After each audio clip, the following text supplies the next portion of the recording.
The man, the myth, the legend. Jinbei was a soldier, a pirate, and a Shichibukai. He sounds and acts like a wise old Buddhist monk, but he also lets Zoro go off on his own. Is he the Uncle Iroh of the Straw Hats crew? Or just an old fishman that always has a confused look on his face? Who is Jinbei? And is he actually smart? Jinbei was born 46 years before the current storyline. He grew up in an orphanage that eventually came to be known as the Fishman District. It was situated outside of the main island, which led to it becoming a lawless place. All that chaos and fighting made it a breeding ground for violent characters like Arlong and later on Hody Jones. There was a brief peace in the Fishman District when Fisher Tiger declared himself boss, after whooping everyone's ass of course. Jinbei's moral compass comes from his interactions with Fisher Tiger, so much so, he decided to quit the Neptune army and join Fisher Tiger as a pirate as soon as he asked him. We don't realize it, but that's a huge change in lifestyle. You go from being a well-respected figure, protecting and being loved by your citizen, to being hunted by marines and treated as a terrorist everywhere you go. He also hated pirates, as they kept kidnapping people and acting like dicks. But he became a pirate himself, because it was Fisher Tiger asking. I also think that the frustration he felt with the failure of the Queen's pacifist methods to bring about peace played a role in him joining the crew. As the second in command of the Sun Pirates, he made a name for himself as a capable fighter, who fought off Rear Admiral Kadar and several other marine officers. I think I fucked up that name, but it's okay. This was reflected in his bounty of 250 million berries. Although this bounty came after Fisher Tiger's passing, it showed that the marines had been aware of his powers for quite a while, and which is why he was invited to be a Shichibukai. He leveraged this newfound power as a warlord to free Arlong, but his decision to allow Arlong to leave the Sun Pirates would end up being the worst choice of his life. We're not shown much of his time as a Shichibukai, except for two standout incidents. Number 1, the Celestial Dragon comes down to Fishman Island to take back his slaves, but is almost killed instead.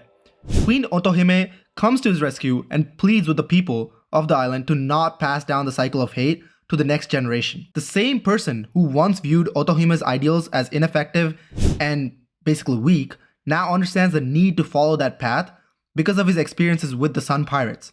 His experience with Koala and understanding that fishmen are feared because nothing is known about them forced him to change. Which is why when Jinbei found out that a human pirate killed the queen, he tried to cover it up. Of course, Hody said fuck that and told everyone. You might argue that Jinbei was trying to be dishonest with the cover-up. And sure, that is one way to look at it, but I would argue to look at it from his perspective. Jinbei understood that the main thing holding back the human-fishman relationship is a misrepresentation of each other. The only two views of humans fishmen had up until that point were pirates who came down to the island and usually end up kidnapping people or stealing some shit, or former slaves, talking about the horrific experiences they had at the hands of the Tenryubito or other kings and shit. He understood that however tragic the death of the queen was, it would further her ideal of peace between the two races by covering it up.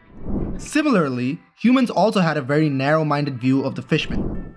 The world nobles saw them as a lower-class people meant to be enslaved, but also under this definition, basically every person on the planet comes into view, so we're just gonna ignore their opinion. But regular people viewed them as large monsters that showed no mercy, as the only fishmen they had heard about in the news were either the members of the Sun Pirates or Arlong Pirates.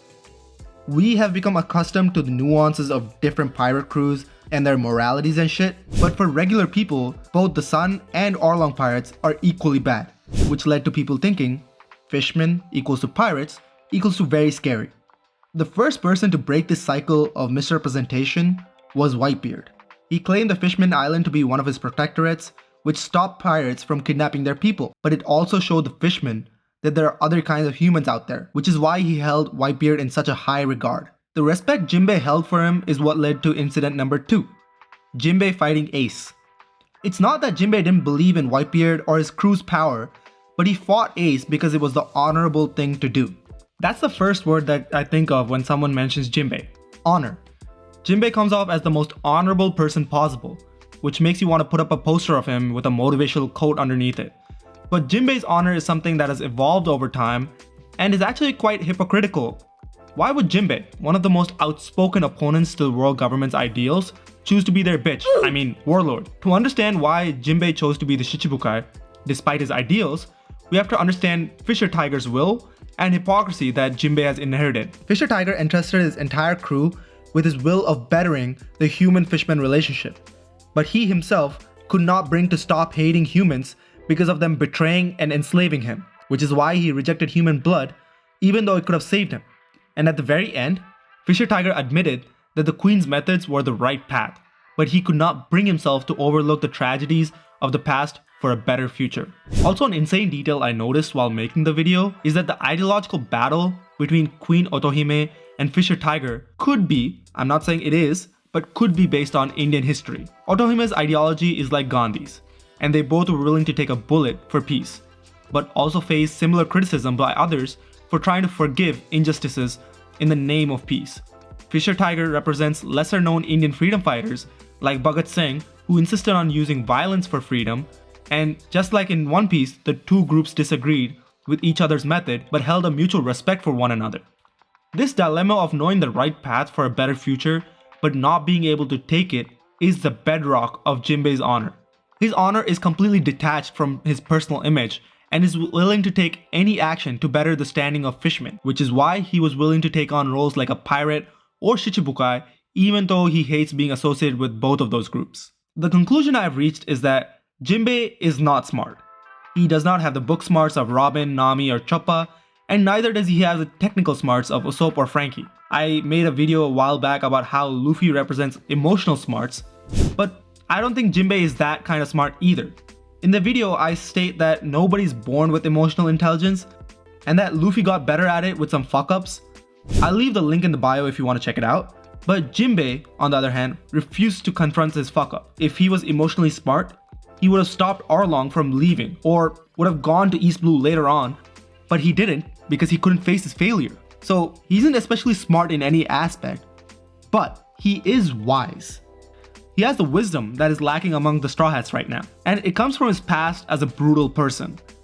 There were some who questioned the addition of Jinbei to the crew, and I'ma admit that I was one of them. I thought his personality and dynamic with Luffy are similar to Zoro.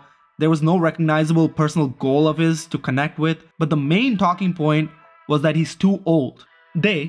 I saw his age as something that would break the dynamic of the crew, but it has been a pleasant surprise so far. His morality is important now more than ever as they tackle several moral questions. Do you treat the Seraphim as humans, cyborgs, or robots because they don't have a complete personality? How much do you blame Dr. Vegapunk for all the damage that he has done? Because even though he can claim he was just pursuing science and it ended up being misused, he knew who he was working for and what kind of people they are. Also, what to do with Kuma if you can't bring his personality back? Do you continue to use him as a weapon? Or, I hate to say this, but do you unalive him so he can finally rest in peace? These are very complicated questions that will be tackled by the Straw Hats in the future. And Jinbei is the person best equipped to help Luffy and the others because of his age. He's seen every variation of cruelty and kindness, some of which he has done himself, which will help the Straw Hats reach an answer. And if you want to see why the guy who punched a hole in him is the best fleet admiral ever, watch this video. Thank you, and see you next time.